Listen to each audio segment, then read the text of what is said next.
Namaskar. Hello and welcome to PGurus channel. I'm your host Shariah. Today I have with me again Sumit Pirji. He normally comes on Thursdays, but today we thought it was important he come and share his thoughts on what is really going on in the disaster called Pakistan.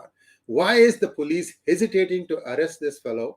And looks like there are riots, but then, if you bring in the army, they should be able to take care of it. So I'm going to talk to you all about this, or rather, Sumit ji is going to talk to us about all of this and more. Let's welcome the guest of the evening, Sumit Peer. Sumit ji, namaskar and welcome to PGurus channel. Namaskaram, son. Vanakkam. Thank you very much, Sri sir. Thank you for the invitation. Sumit ji, ये क्या हो रहा है? Why is it so difficult for the police of Pakistan, or Lahore, I should say, to arrest Imran Khan? I mean, why can't they bring in reinforcements, or could they have not done it in the dark of the night? What is really going on, sir? Please give us a little bit more on the disaster that Pakistan is becoming now. Thank you very much for the invitation, sir. Really appreciate it, and a pleasure, and my namaskar to all the viewers. Well, there are three dimensions to it. The dimension number one is, first of all, Imran Khan could do what you and me, what RAW, what KGB, what CIA could not do. He could break Pakistan into two parts, and he could bring Pakistan on the doors of disaster. Now, for the first time, there is a vertical split in the army. Courtesy Imran Khan Niazi. There's a vertical split in the ISI, courtesy Imran Khan Niazi. There's even a split in the police, courtesy Imran Khan Niazi. Though he always tries to hide his name Niazi because he says Khan, and tries to create that larger-than-life Pathan image. But he's a nephew of the great General Niazi, who did the most humiliating surrender of Bangladesh with 93,000 troops, which is the most humiliating surrender as on date on planet Earth. So the Chacha Jan, the uncle, gave out Bangladesh. The Batija will give out the Pakistan, will break the Pakistan into four parts. So Niazis are great at destroyers. They're the catalysts of change. They're the ambassadors of doom. They do what they're good at.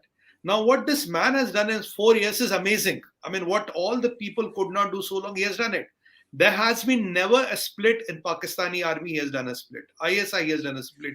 Police, he has done a split. And the most dangerous split he did is he trained these guys, or he got this cult-like following of these youthiyas. These youthiyas are those padhe likhe illiterates, those illiterates, educated illiterates and semi-illiterates, half Maulvis, half Maulanas, and half Jihadis, and half Pakistanis, and all those, street Romeos who are youthiyas. Now, the problem with the society is it's a highly weaponized society. You have a lot of illegal and legal weapons sold. If you go to KPK, you can buy anything for around $1,000, $2,000. And even when you go in Karachi, there are cars where it is written protected by Glock, protected by AK, protected by semi-automatic machine gun. You get licenses for that. So people put on a car, this is the gun I am carrying. So in such a radicalized society, when these all youthiyas, which are spread across the length and breadth of Pakistan, have gathered up, that's point number one. Point number two, the core commander of KPK, Khyber Pakhtunkhwa or Peshawar, he always used to run to Peshawar and he used to get to trouble because the guy is with him. So a vertical split in army. Now, there is a group of ISI which is fighting the other group of ISI because they want them to, they're even eliminating each other's assets today. Now, I also read somewhere yesterday that some of the army officers have been picked up overnight because they were fearing with this fiasco, the nuclear weapons might reach the wrong hands, or the safety of the nuclear command and control, or the strategic command. If there is something strategic in Pakistan, I call it, for the sake of argument, I'm calling it the strategic command, might break down. So when this man is bringing a lot of capabilities of blackmail, and yesterday, Sanaullah, the minister, said, look, Imran Khan will give you everything in the jail. When you put us in the jail, you took out the fridge, you took out the air conditioner, you took out the, color TV, you took out everything. So I didn't know in Pakistan jails you have such 5-star facilities. So he said, but we'll give you all the facilities, but we'll deny you one thing. Now that one thing we know is the white powder, what people commonly call as coke or cocaine. Now, Mr. Niazi without coke is something which will go bananas. Second thing, Pakistani jails are not safe. And as per my interaction with a lot of Pakistani journalists, they told me he's very scared to go to jail. That is why yesterday he started this drama. They want to take me to jail to get me killed. And even if I die, you continue the strike, you continue this 𝙒𝙧𝙤𝙦. 𝙒𝙧𝙤𝙦 is the protest. So he was indirectly calling for violence from his people in army, from his people in police, from his people in ISI, and the youthiyas. Now, youthiyas are millions in numbers and they're armed.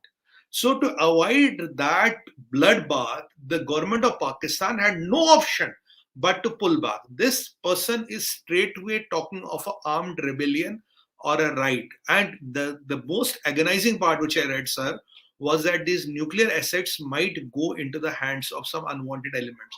So I think I have no evidence on that. I think maybe even people like CIA and others intervened and advised Sharif, do not go for this adventure, because the kind of fiasco it will create, that will be beyond for you to handle. You might not be able to handle this fiasco. So Imran Khan is sitting at a position, Sri sir, where he can command the things, where he can demand the things, where he can do whatever he wants to do. They will not be able to put him in the jail. They will not be able to lock him up. They'll be not to able to do anything, because if they could not do it yesterday with all the build-up, so they have lost all the face. And this man has proved that I have a huge nuisance value when it comes to road ruckus. So that road ruckus master and is and at the control of things, and the sheriffs have backed out.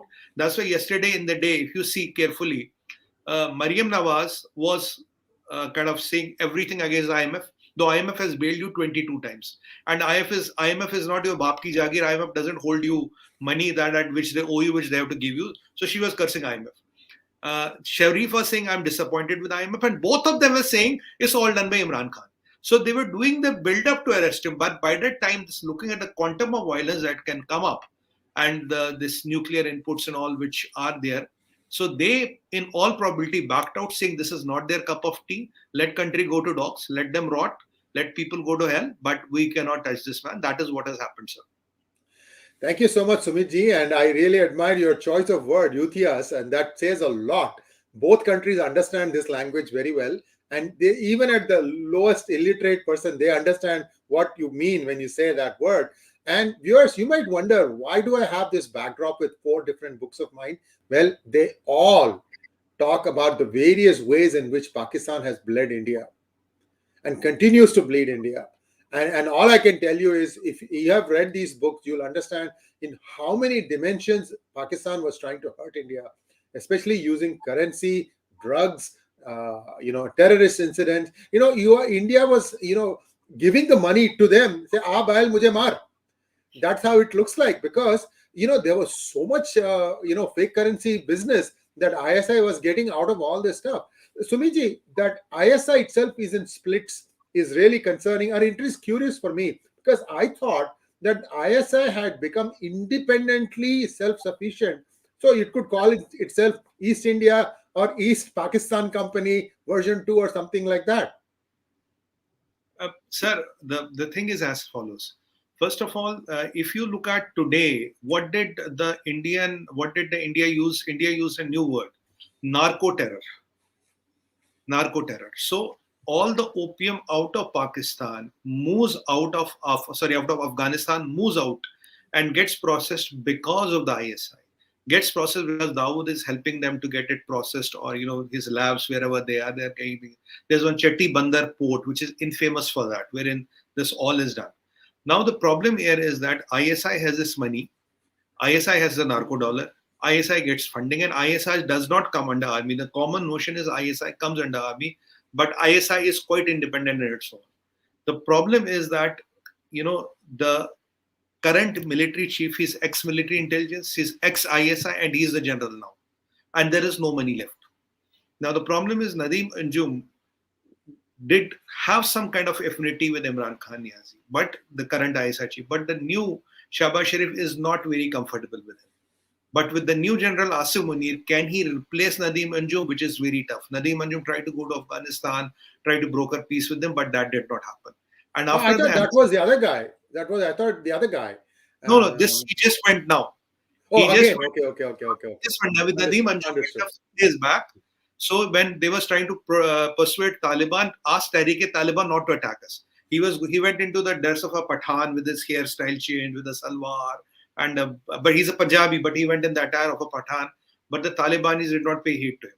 After the killing of Ayman al-Zawahiri, Talibanis are really pissed off with the ISI, because they know that somebody has sold the information. Either the drone used Pakistani airspace or the drone took off from somewhere in Pakistan. So they are very sure of that, because looking at the endurance of the drone, they know how much the drone can do. So now the ISI has lost its goodwill there. Narco dollar is kind of bit getting tighter from them because the trust deficit is there. Now, in this situation, there's a fight of who is more relevant within the ISI. There are camps. One camp is loyal to Niazi. One camp is possibly loyalists of Sharif. Now, the tussle which has started, and even if you see a lot of their assets are getting eliminated, somebody is killing somebody's assets. So, because at the end of the day, it's your assets who determine how long or how strong you are on the ground. When the assets are getting killed, when the narco dollar is getting impacted, and now the world is naming narco dollar. India started the thing. So these ISI has also a split there. For the first time, a ISI's deputy director got killed in Pakistan and an inspector. It has happened in the last 30 years. I have not seen a deputy director level person getting killed. Now there are people who were anti-India who are getting killed. We don't know who did it, but they are getting killed. So there are a lot of things which are happening, and there are a lot of people who are anti-India. They are getting killed everywhere in the world, even in Canada, in Australia. These IC-814 hijackers got killed. These ex-Hezbollah commanders are getting killed. These Al-Badr commander got killed. So a lot of people are getting killed. I mean, India did not do it, but there are things which happen in this world. There are forces which happen, and all these. Correct.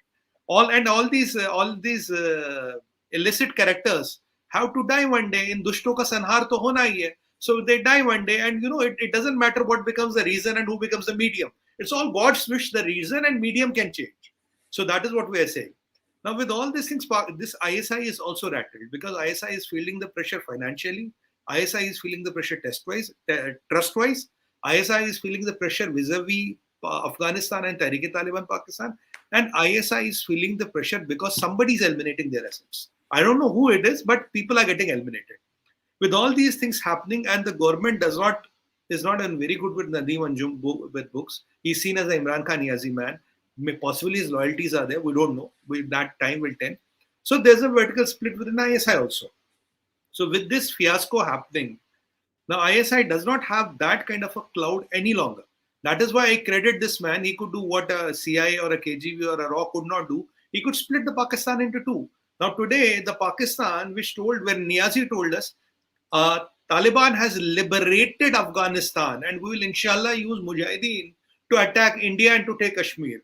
Now, after the things have turned in such a way, the same Taliban, the same Mujahideen, they have to fight. They are killing each other. They have to protect Pakistan from Mujahideen because the Mujahideen are saying, Bhai, as per Islam, you're saying we have an Islamic Republic. There's nothing called as Islamic Republic. If you are an Islamic Republic, there is no scope for democracy. If you are an Islamic Republic, women cannot poll. If you are an Islamic Republic, how can you have a woman external affairs minister? How can you have a woman prime minister? How can you have a Maryam Sharif taking on the command? Because women cannot vote, women cannot go to school. So it has to be 100% Sharia Republic. So in Sharia Republic, there is no voting, nothing. Qazis and mullahs and maulanas will decide. That is where their problem is. Now they don't know how to handle this animal. Now, if they take on the animal, which Pakistan army can do, but sir, the problem is there are 3 days of ammunition left. If they use that ammunition fighting Taliban, India can walk in and take GB and POK. And in GB and POK, the situations are right. They say we want to get united with Mother India. We see future with India. We don't see future with Pakistan. Rangers were threatened. Pakistani army is being threatened. Do not intervene here. Land doesn't belong to you. In such a situation, what we have done is that these people have not, we have rendered them impotent. Sorry to use not a very proper word, rendered them impotent. Even with ammunition, they cannot take out 8,000 jihadis of Tehrik-e-Taliban. Nadeem Anjum, ISI chief, is going in begging them, do not fight us. He cannot fight them. He cannot fight Indian army. He does not have ammunition. He does not have money. He has a gun which doesn't have bullets. He has a ship which is docked.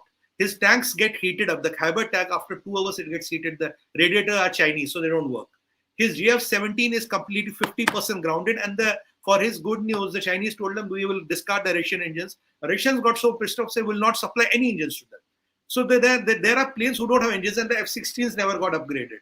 Now imagine the plight of Pakistan. The ships do not work. The guns do not fire. The cannons cannot move. And the frigaters, which they got from, China, they are docked. Now, and the GF-17 doesn't work. And GF-17 needs all Chinese arsenal. No other missile can go into GF-17. So with that situation, with depleting ammo, where are they going to fight? And there is nowhere in the world they can find the ammo. They have to manufacture the ammo on their own because all the ammo of the world is running low because of the Russian-Ukrainian war. So these people are in a very catch-22 situation. And as long as the narco dollar is flowing, ISI is usually happy. But the narco dollar flow has also stopped because of the trust deficit. Now these people are finding it difficult. They are literally eating up each other, which is good. Let them do the game best. Ji. Thank you so much, Sumit. Many people say that it is not possible that fake currency of India can keep Pakistan afloat. I can give some credence to it, but it definitely can keep ISI afloat. ISI is definitely was the one who was coordinating everything. This action is happening outside of Pakistan. So I can completely believe that a big source of funding for ISI got dried up when demonetization was announced and India started taking to UPI like a fish takes to water. And my sincere, humble request to all the viewers, avoid using cash. Use UPI wherever you can, whenever you can. It is very important because we need to wean ourselves away from this paper currency. Only when you have that currency that you are going to have an ayud against you, and a weapon against you. Sumiji, one question for you. POK and Gilgit Baltistan. Again, viewers, tomorrow I'm going to have another expert, Major General Rajiv Narayanan. We're going to talk about the cultural ancestry of many of these Central Asian republics as well as GB and POK. So please do tune in tomorrow, that is at 8 p.m. But today, let's go back to Sumitji because I'm trying to set up this platform. Every story should continue from a previous one so viewers have a connect. So Sumitji, I have a question to ask you. Right now, India can drive into POK and GB, but there's one problem, sir. One or two problems. One problem is that it has been completely populated with ex-Punjabi armed servicemen. That is one. Second thing is, it is believed that Pakistan has already sold large parts of at least Gilgit Baltistan to China. They even have enclaves set up there. And it might be, now you'll be taking Panga with China. Given that situation, how do you read this thing? Do you think India will still wait for some other things to happen before moving? What are your thoughts, sir? Sir, you brought in a very important point. In fact, in last show, I personally suspect, I have no evidence to prove that, but I personally suspect they have mortgaged GB and parts of POK to China. Because if you look at why the Chinese loans were coming, there was nothing which China could have mortgaged. The airports which are not functional, the railways which are already mortgaged, the banks and all, they are defunct, they are bankrupt. What will China mortgage of one single runway airport that is losing money? Why will China mortgage that? So China needs land. It's the old mathematics where China goes, this land is worth this many $1 trillion. We have added this much to the wealth of China. China needs land. China, in all probability, Pakistan has mortgaged GB and POK to them. Now, you're absolutely right. First of all, it is no longer the Kashmiris. It is no longer the people of Jammu. It is a lot of Punjabi population which is infiltrated there. Point number one, which are ex-military now. Second, there are conclaves of these Chinese which have come up there. But what I can tell you that, irrespective of what they have done or not done, if Pakistan does not have title to land, if the title to land is not with Pakistan, they cannot mortgage the it. If they mortgage it, the title is not fair, so your mortgage is irrelevant. Yeah, it is a good scheme for land grab, but technically speaking, the land doesn't belong to you. You cannot mortgage. I cannot mortgage my neighbor's property. So that is how it works. Now, for India, it's the time and place of choosing. Is it before 24 or is it after 24? This is the unfinished agenda of our freedom and our partition. We have to settle it, and now it depends on the geopolitics, how the geopolitics spans up, how the China is, occupied, how bad the Chinese economy goes and all. So in all probability, we know for sure there are not enough of PLA with arms and armory there. There are some Chinese there, but the Pakhtuns and the Sindhi army and the Balochs are doing a fantastic job of scaring away the Chinese. Chinese have been, most of them have fled. So with these, I would say assets, with these groups on the ground, the Chinese will ultimately flee, which will leave the ground fertile for us to come. Second important tracer is that there are a lot of people who want now to unite with India. They see a future with India. They see a future of their kids with India. One important thing is there. Let's say if you're in POJK. Now, your second highest missing persons are from POJK after Balochistan. Now, where do they go? Where do they disappear? Nobody knows. Baloch, we know what happens. POJK, what happens? We don't know. There were parts of POJK which were closed because the Mujahideen were launched from there. And they used to be always shelled as a retaliation from India. So there are still some pockets which are closed. Point number 3, If you do a bachelor's degree in POJK, if you go to mainland Pakistan, that is not accepted. Oh, So they wow. say that's not accepted. They say no, this degree will not work in Lahore because it is from Azad Kashmir or POJK, what we call. Now that is how the discrimination of POJK people is happening. If you have 1,000 bags of, let's say, wheat, you will send 80 bags to Punjab, rest to others, and POJK might get 2. If you look at the amount of quantum of development, there's no development there. If you look at schools, hospitals, infrastructure, there's no infrastructure there. They have been exploited, and because of this terrorism, Neelam Valley and others there, because of these what is this, where Hafiz Said operates, I can't remember the name, because of Mudirka? those, huh? Mudirka? Something like that. Yeah. Murid Ke. Because of Mudirka, right. Yeah. Murid Ke and all. Now, because of these camps coming up, there are a lot of area is closed for locals. A lot of area is closed for Pak. So literally people like Hafiz Saeed and Salahuddin and all, they are running the show there. They are controlling the show there. They are not only controlling the show, they are controlling the natural resources. They are controlling the forests. They are into wood smuggling. They are into flesh trade. They are into arms trade. They are into all kinds of dirty and murky businesses, including collecting the money as an illegal tax or something from the locals. So the locals have no great opportunities to earn. On the amount of that, they have put these parasites who are living on their blood.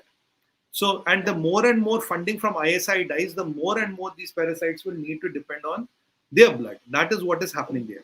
So the people are really, really pissed off. And there is no future there. There is no education, nothing is there happening. So that kids have only one option, either to become those laborers and all that, or become terrorists. So looking at that, they want to come with India. Now India will see how geopolitically, when it is apt for us.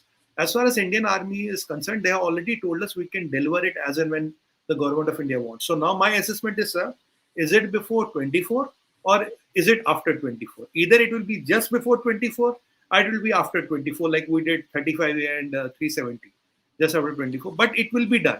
We have to do it because if you get that, you cut the China's access. You know that the China has the upper access. You will be able to cut that. Right. And not only that, and there is this pass to Afghanistan. I can't remember the name. It's slipping my mind. There's this pass to Afghanistan, Wakhan corridor.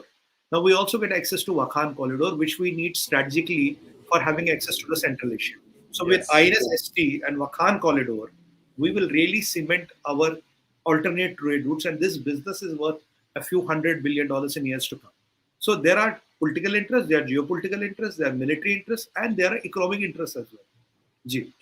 Yeah, Sumit, well, I just had one request from my editor. Could you please bring up the map of Saudi Arabia, Iran, Turkmenistan, Azerbaijan, and Kyrgyzstan? Because I'm going to tell you a little bit about another video that we had in the morning, where the real reason for Kingdom of Saudi Arabia and Iran patching up is explained. So once that comes up, we will talk about that. But Sumit, this is a fascinating conversation thus far. One of the things that people don't, thank you, sir. I mean, naman to you. I wish you had been on our channel sooner, but it's never too late. We'll talk about this. Sir, one thing that the Kashmiri population doesn't want to talk about is the women folk in their families that get exploited when, whether it is the Mujahideen that come and stay with them, or when their own people, suddenly they are emboldened. They say, oh, I can go and sleep with anybody I want. So there is so much tension built up because these people just come and take over your house, demand your food, demand all the comforts, and your women too. This thing never gets talked about. I don't know why this has not been talked about, because they are completely breaking apart the family system in these border districts across, whether it is on the Pakistan occupied side or on the Indian occupied side. Sumit, thoda aap uske bare mein, if you could just show some light on that. I think, Sri sir, you're absolutely right. The biggest example is Burhan Wani. Yes, now, Burhan Wani had 50 girlfriends. And this man would put a picture of an AK wearing here and here on a pistol carrying like this on a Facebook. He never fired one bullet in his whole life. He never fired a bullet. When he was captured by army, he was pleading them, Sahab, chhod do, leave me, spare my life. I have not fired one bullet. I am only a poster boy of jihad. That is what the reality was. And it is one of his girlfriends who sold the information to the army, because he has been cheating on so many women that when women came to know, because one of the girlfriend told, okay, this is where he is. Burhan Wani, if you look at the most of the information about these terrorists is coming from locals. And where does the local information come from? It's the women. is the women they exploit, and that is unfortunate. We know these mujahids. We know what kind of a legacy they have, and they have won this. Though it's a bit sensitive, let's talk briefly on it. They know that they are going to get killed today, tomorrow, day after. It's a matter of time. And when they get killed, they will get 72 hoods and all that. But what about here?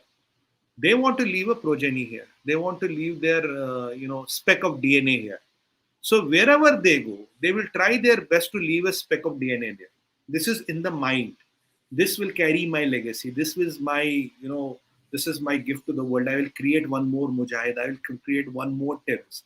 This is the mentality they are brainwashed with.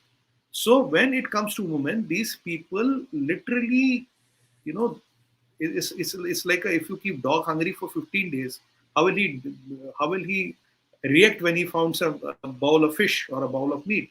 And that is the quantum of level of exploitation that happens. These people are keeping quiet, but at the heart of hearts, these people are simmering. Now, if you look at our part of the Kashmir, who is giving the information today? If you look at Burhan Wani, Sabzar, but if you look at all these terrorists who got killed, somebody gave the information. Information did not come from Chennai or Bangalore or Kozhikode. The information came from Kashmir. Somebody gave the information to RR. Who is the informer? Informer are these people. Who are the people who get rewarded? These people. So when you talk of POJK and in this part of the Kashmir, the problem is same.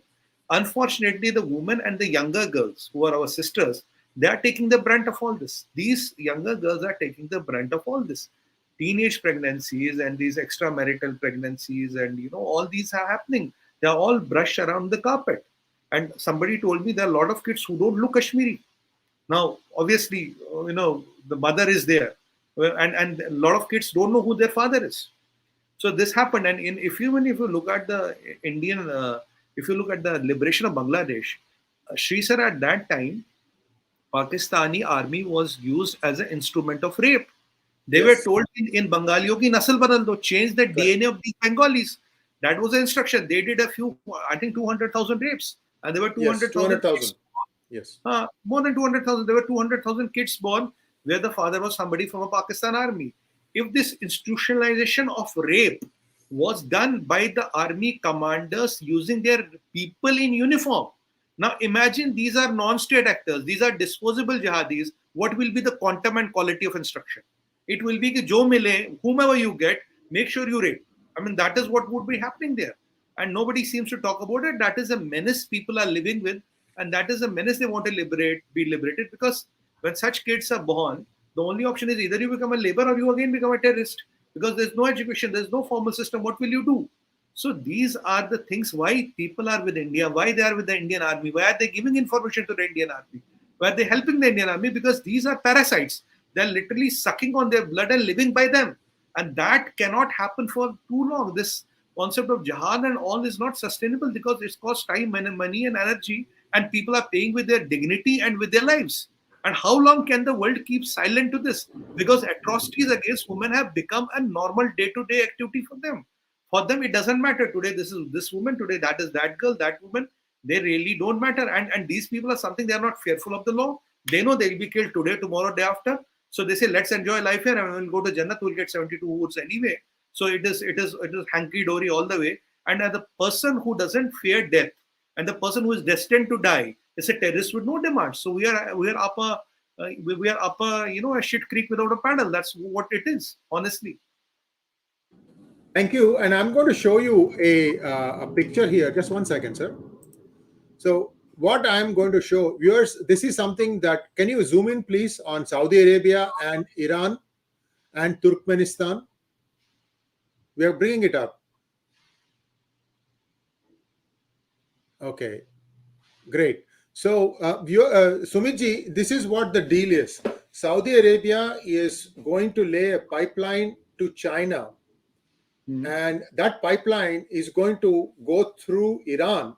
So what is probably going to happen is they are going to have some way to go get through Kuwait and then to Iran, because near Kuwait there is not much of a Iraqi place. They are going to go from Saudi Arabia to Iran. Can we go up please? About scroll down. I want to show Turkmenistan.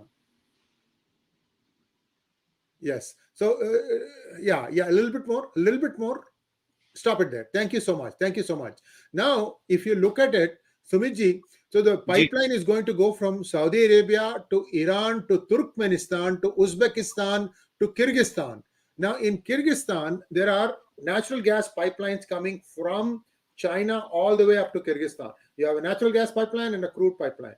So, what China wants to do is to go directly from Saudi Arabia, because Saudi has lost a big customer, which is United States. United States is no longer getting the kind of crude that used to get from Saudi Arabia. They need money. So they are now lining up with China. Possibly they might even take renminbi for their crude. And this means that the India's hold that India can police Malacca Straits is less, because if they do a pipeline, that is the cheapest way to get crude. No doubt about that. Cheapest way to get crude. So in this situation, Pakistan becomes a non-entity. Correct. So China is going to just say, I cut my losses here because I get my crude from Saudi Strait, and Iran can also pump through the same thing. Two big oil producers. I'm getting all the crude I want. By the way, China is not the biggest importer of Russian crude. It is India now. It's India now. Correct. India is the number one. Yeah, the problem there is that the pipeline that Russia tried to lay to China goes through frozen areas and it breaks down, and it just are not able to build it. China paid in advance for that money and they are not getting anything out of it. So long story, घूम फिर के मैं ये बोलने वाला हूँ कि POK and GB, if China starts saying, okay, I don't need these guys anymore, suddenly the whole thing is going to crumble. I mean, Pakistan will break under when China feels like, I don't need you anymore, except for one thing, which you already mentioned, which is agriculture. So now, Right. Tell me, sir, what do you think? Because India needs to be also aware of this, because this is a challenge for India. India's Navy will no longer have the teeth that it would have had. Let's take away the picture, please. Get back to full screen.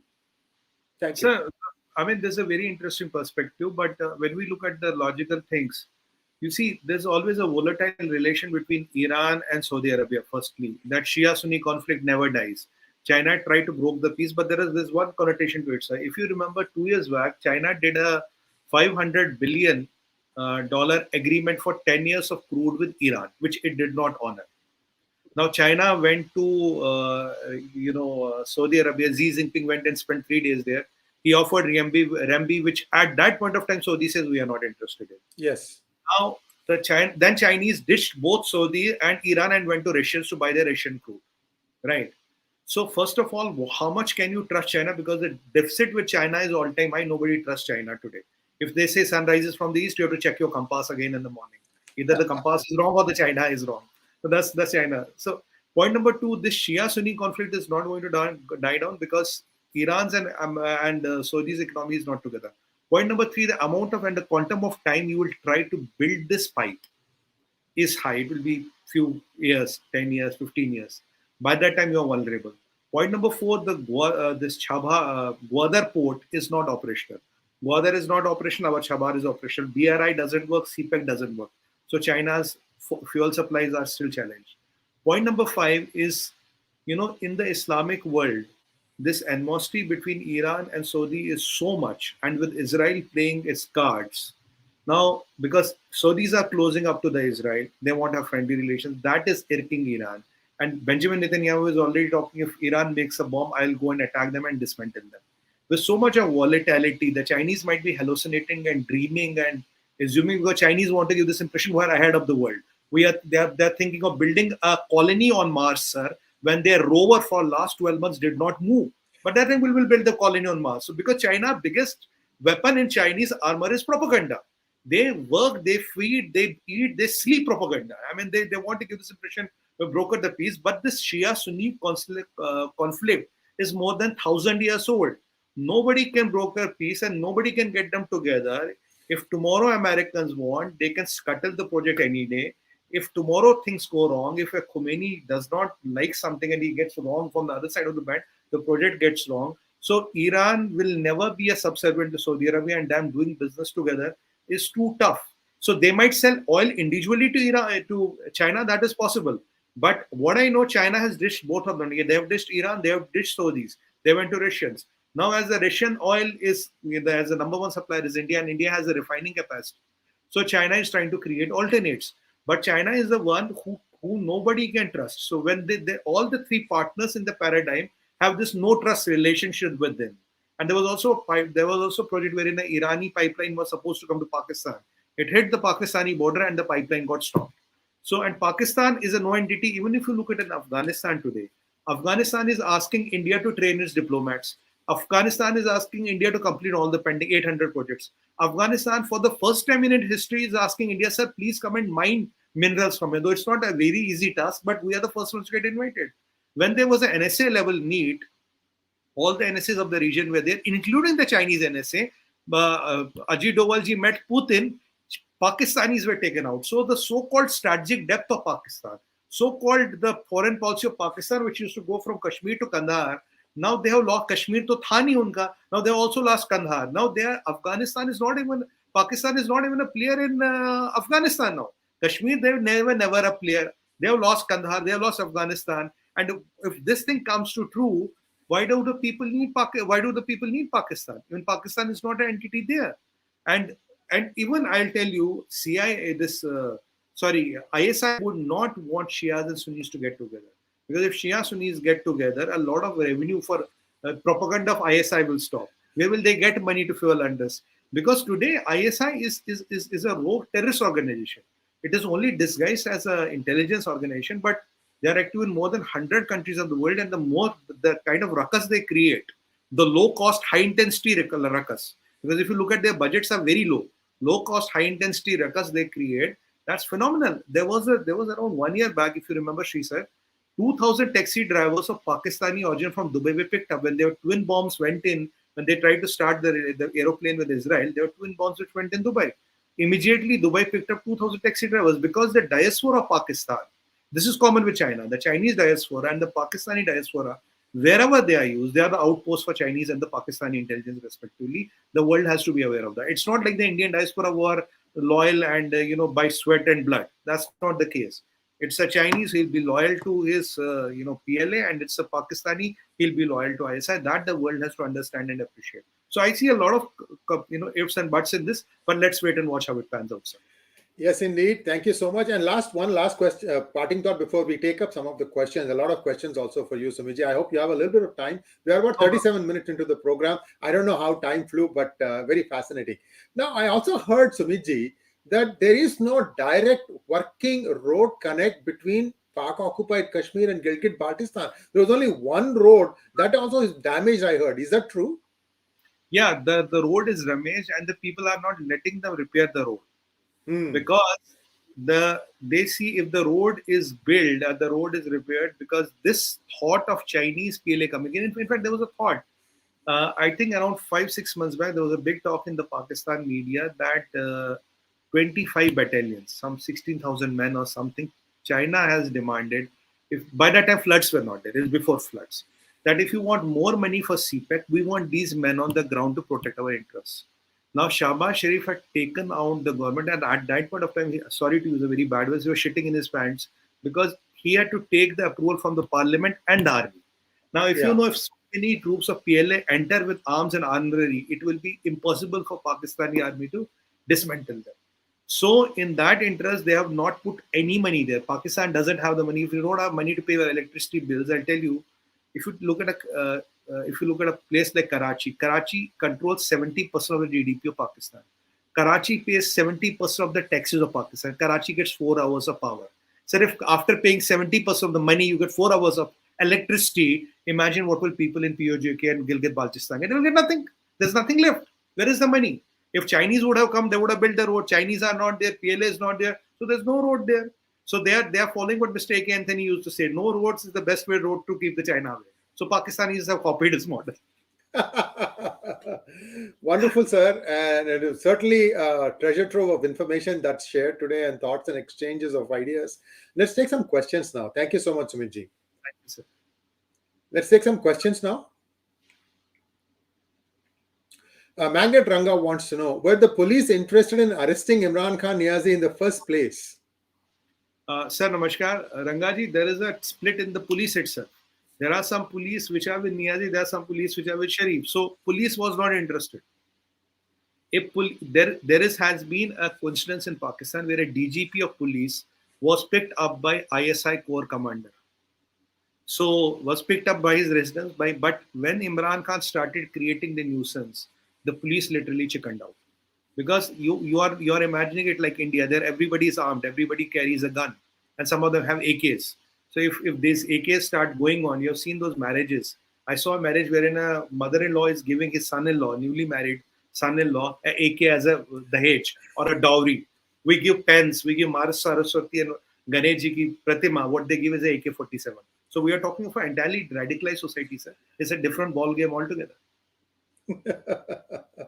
Next question, please. Cassandra BC wants to know, do we need to secure Pakistan's nuclear installations first before conducting a special military operation in POK? Cassandra, what I can say, sir, is that it is not us. The world needs to do it, because if it goes out of the control, it will be the biggest nuisance after Cuban Missile Crisis and the Russian-Ukrainian war for the world to handle. The why IMF has given Pakistan 2 times bailout. Why Sri Lanka could not get $1 billion and still Pakistanis get money. Why F-16 upgrade is promised by the Americans is because of the Islamic bomb. The Islamic bomb is a menace which the world has to live with. Secondly, sir, it is not the only question of the bomb. It has, today there was a Pakistani which was found smuggling uranium on Heathrow. You remember recently.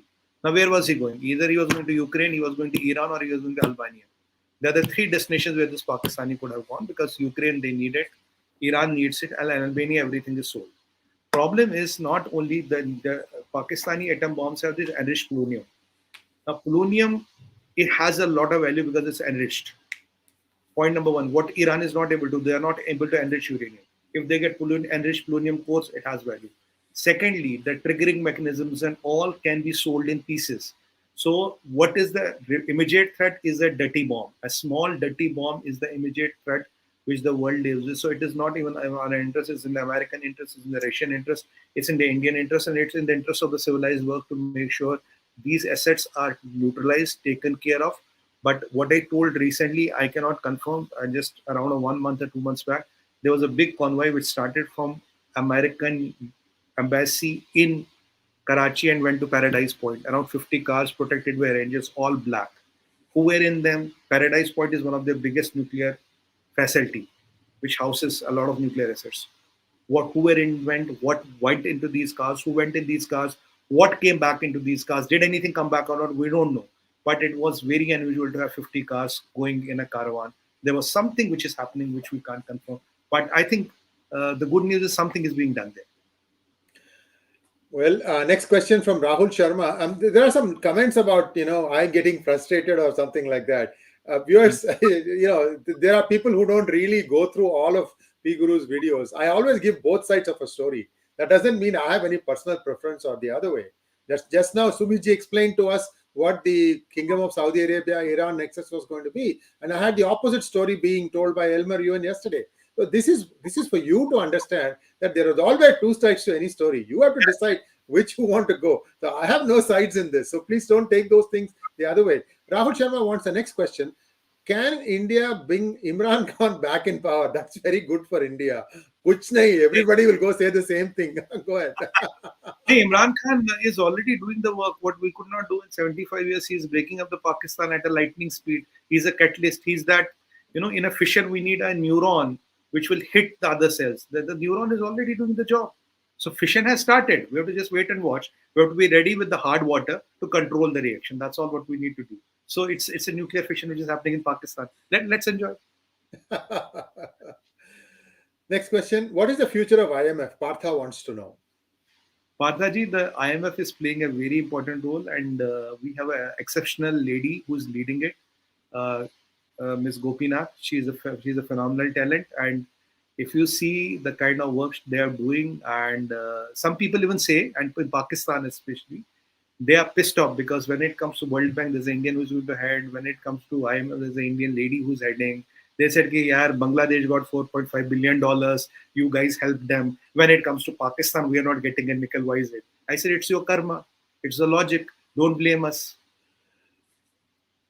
So true, so true. World Bank has an Indian American, and so does IMF. So these are many amazing coincidences. They have earned their spot. Let's put it that way. I mean, these are all not easy jobs. very difficult, very delicate pole vault balancing act that you have to do amongst many competing interests. Magnet Ranga, again, in a SWOT analysis on POK being back with India, what would be the weakness and threats? Magnet, I think we touched upon it today. Please go ahead. Sumit ji, aap boliye. I think, Mr. Ranga, the only thing is that, we have to budget in the Chinese presence there. But let me tell you one thing. There are Chinese think tanks which have told China, you have to really quantify the number of BrahMos missiles India has. If they are in few thousands, do not dare to touch India because there is nothing which can stop a BrahMos. So if you see recently, I think 2 days back, Navy gave a $2.5 billion order to the BrahMos Corporation. Now, BrahMos is a very potent weapon in our arsenal, and there are around 36 to 42 missile tests which we have done in last 2-3 years. So when it comes to our arms and arsenal, we are upgrading. Chinese PLA is not a problem, but do we want to engage with China? How much we want to engage? When we want to engage? What is the cost of engagement? And when we want to get the POK back, we want to get with minimum sweat and blood. That is the only connotation we have to see. So the time and place has to be of our choosing. And viewers, if you want to know more about BrahMos, there is an interview I did with Lieutenant General Ravi Shankar, who was there as part of the army during the initial development phase. It is two words, Brahmaputra and Moskwa, together to call BrahMos, and it was essentially two rivers that they use. So basic technology is from Russia, but India has developed and enhanced it to a fair extent after that. So that's one of the things that you may want to watch and understand more. Giridhar Mamidi wants to know, Pakistan would weaponize their nuclear assets. One attack on one of their installations by ISI itself will make the West pour money into the Pakistan army. How do we handle such a situation? Mr. Giridhar, sir, the connotation here is as and that, because I don't know, but some lot of people believe that in nuclear escalation there's a matrix, and when you have to fire a nuclear weapon, there is a command structure. It's not with one person. An important step of the command structure is those access codes. There's a very strong belief either Americans have the access codes or Americans have changed the access codes. So is Pakistan capable today of firing a nuclear weapon is highly questionable. We cannot confirm or deny, nobody can confirm or deny, but there are a lot of people who believe really Pakistan cannot do much. But when it comes to dirty tactics, these people at ISI are not intelligence people, they are terrorists. They can go to any level, they can scoop down to any level. What we are worried about is not a major weapon going up, we are worried about a tactic as a dirty bomb. Dirty bomb is always a possibility because there are enough people in the world, there are enough components in the world where you can get and assemble a dirty bomb. So, and Pakistan, when it comes to money and when it comes to for their, for their luxuries of life, these people can go to any level. The people who can sell their country, who can sell their land, who can mortgage their land, who can mortgage their ports, who can literally marry their women to Chinese. So there's no falling down. It's a bottomless well. You can't see the bottom. That's what we can say here, sir. Next question from Garo SF. Sir, what about Hindu Shahi temples of kings TIL and BIL? Can India acquire them? At the right point of time, already, Gaurav sir, what we have said is that wherever, if you remember around 1 or 2 months back, Dr. Jaishankar made a very important statement. He said, wherever there's a Hindu temple in the world, wherever, to renovate is the responsibility of the Indian government, because Indian or the Hindu heritage is not only confined to South Asia, because it's global. So even in that initiative, Angkor Wat will be renovated, or wherever the Hindu temple is. So by that stated policy, wherever the temple is, includes temples in Pakistan, at the right point of time, we have one Shakti Peeth there. We have one Shakti Peeth there, which is a part of our, there's a Sharda Peeth is also there. Sharda Peeth and Shakti Peeth both are there. So which is Ma Hingla. So which is a part of our heritage. At the right point of time, that the onus is on us to renovate them and to upkeep them, because this is our heritage. And we are 1 lakh year old civilization, and even by science. Now science practically says we are more than 50,000 years old. So with the oldest civilization and being Sanatanis, it is our duty to do it. It is not optional, it is mandatory, sir. And also, viewers, there's a lot of input coming from Iran that they may just throw this whole Iran Islamic garb, go back to being Zoroastrians, which is what they were for thousands of years. So there is that underlying current also running. People thought that it was only 10%, but now I'm hearing a much, much higher percentage. We'll wait and see how that plays out. Sumit ji, next question from Steel Plant Babai. Babai means uncle. Is it true that Pak's nuclear installations are under American hands? That's why the Western world is not worried about them. So what this is something which only President Joe Biden can confirm. We can neither confirm nor deny. But there is a strong belief that there are some checks and balances which are in place. That is why the Western world is not worried. But honestly, it is not the nuclear bomb. It is in Pakistan. Enriched plutonium is a problem. Triggering mechanism is a problem. Timers are a problem. The bomb can be dismantled and sold in pieces. And there are people like Albania in this world where everything is up for sale, which is the headquarter of the global underworld. So with these things in place, and there are people who are eagerly looking for such weapons. For example, Iran is desperately looking for, and there are some countries which are very, very much interested in this. So the dismantling and selling of a nuclear asset is a much bigger problem than detonation of a nuclear asset. Because if you detonate it, you know who did it, when did it. But this, what do you say? Piecemealing it out. Piecemealing it out, yeah. Cannibalizing it. Cannibalizing it, right. Yes, it is. Yes. Next question from Shabu Salkar, I think. Indian intelligence agencies funding present chaos in Pakistan? Mr. Sarkar, we are there. We are Bhakts of Mahadev. We don't do anything. It is all the Maya which happens. Till yesterday, everybody was saying India does nothing, and suddenly today everybody is saying India is doing something. How come? Sir, yeah, we don't do anything. It's all Yog Maya ka chakra. It's all Maya. It's a lot of time is Mahakal. Unki marzi se sab kuch hota. It's his wish which percolates into action. Only the media and medium change. Let's not get to media and medium. It is the wish of the Mahakal. Who are we to say yes or no? Lakshman Venkatraman wants to know, is it true that army and politicians thrive from narcotics from Afghan and smuggle across the globe, and fuel from Afghan costs 100 PRS and sold to public at 300 to fill coffers of army politicians? Sir, the concept, Mr. Lakshman, the concept of narco dollar is this only. The opium is grown in Afghanistan. The opium cannot move Afghanistan without ISI.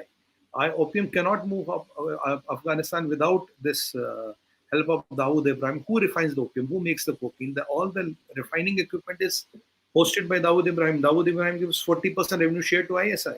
So ISI gets money from everybody. They facilitate, they give protection, they enable the transport, they enable the transit. The Chetty Bandar port. I'll tell you one thing. It's a different issue, slightly diverting. Prime Minister Modi recently, around a few months back, announced an airport 100 kilometers away in Gujarat. Just 100 kilometers away in Gujarat. A lot of people ask me why the airport was announced. Because earlier, before we had the Andaman Nicobar command up, the route was through that road. When we blocked that road, now this Gujarat, that land is very marshy. And it has a lot of those mangroves and all. So they are trying to use that route to smuggle. So building an airport will be there. We'll have a lot of recognized airports and a lot of eyes and a lot of ears to check this drug infiltration. This drug is run by ISI, is run by Pakistan Army. The concept narco dollar is, because of this, the opium is grown in Afghanistan. But from opium to cocaine and the sale and transport, they are the different set of people, ISI, Army and the Dawood who are involved. It is not the Afghans who do. They just grow the opium. That's it, what they do. Also remember, Run of Kutch. Run means open wound. It's like watery. That's what it means in Sanskrit. That's why it's called Run of Kutch. I just wanted to add to what you just said, Sumitji. Rohit Singh wants to know, can we export our Pappu to Pakistan? Why? They have their own version. Bilawal Bhutto. Go ahead. The Niazi there, Bilawal Bhutto is there. Don't forget Sheikh Rashid, जिसने बोला था, we have this 100, 200 gram atom bombs. 100 gram, those आधा kilo, half a kg atom bomb. So we have Sheikh Rashid, we have Sanaullah. There are a lot of them there. And we need the gentlemen here to win the elections. How can we give a national asset? No. Next question, please. Veena Vishwanath wants to know, what about their nuclear weapons? Will they get monetized, like will get sold for dollars? We talked about this. I think we can skip this question. Yeah. Nagarajan Srinivasan wants to know, in the last one, we saw ex-Kashmiri militants getting killed by unknown persons. Is Pak jail the safe zone for Hafiz Masood Azhar? What I can say, sir, Srinivasan sir, is that nothing is safe. It is the public will. It is the Ichha of Mahakal. And when your time comes, there are a million doors to death. How many can you close? Nothing is safe. Very good question. India is becoming like Israel, where enemies of India are not now safe anywhere in the world. If you see the latest trends, the enemies of India are not safe anywhere in the world. Let that message go loud and clear. But we are not doing anything. But things happen. It's an unfair world. Things happen. Tejas wants to know, will Imran Khan lead to a civil war in Pakistan? Sir, Tejasji, he has already started that. Yesterday, his Dhamki and the kind of the things he was calling for a kind of a civil war like situation. That's what the government had to chicken out because youths were ready. The split in the army, ISI, and police rank. So it could have resulted into a bigger disaster. So then you might have a Imran Pakistan and a Shariah Pakistan, and you might have a UN buffer zone in between. So to avoid that, they said, okay, let this man breathe free. Let's not bother him too much.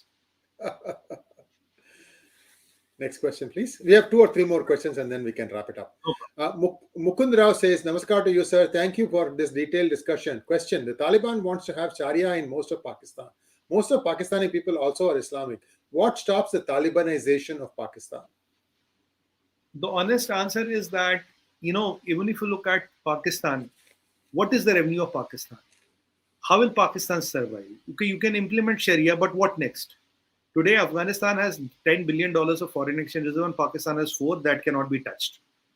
Today, the birth rate of Pakistan is 3.5 fertility rate. At this rate, they will double their population in 20 years, sir. In 20 years, you're talking of 50 crore people here. And by today, Pakistan is already the 5th most populous country on planet Earth. 5th most populous country already. We think Pakistan is chota mota, tiny mini, is the 5th populous country. Now with Sharia happening, there'll be no science, there'll be no technology, women cannot go to school, there'll be no democracy, no government. Mullahs and Maulanas will rule. The only difference is that the opium now has to be grown in the fields of Punjab. If they do that, then the Sharia can be sustained. Else, the Sharia cannot be sustained. That is the reality of life. They have to become a opium country. And these all labs and all have to be there, and international terror has to be their ambassador. And if they start setting up a e-auction for Fidayeen and these terrorists. So that is the only way to survive. Else, what a country like Pakistan has to offer to the world. World does not need Pakistan. That is the reality of life.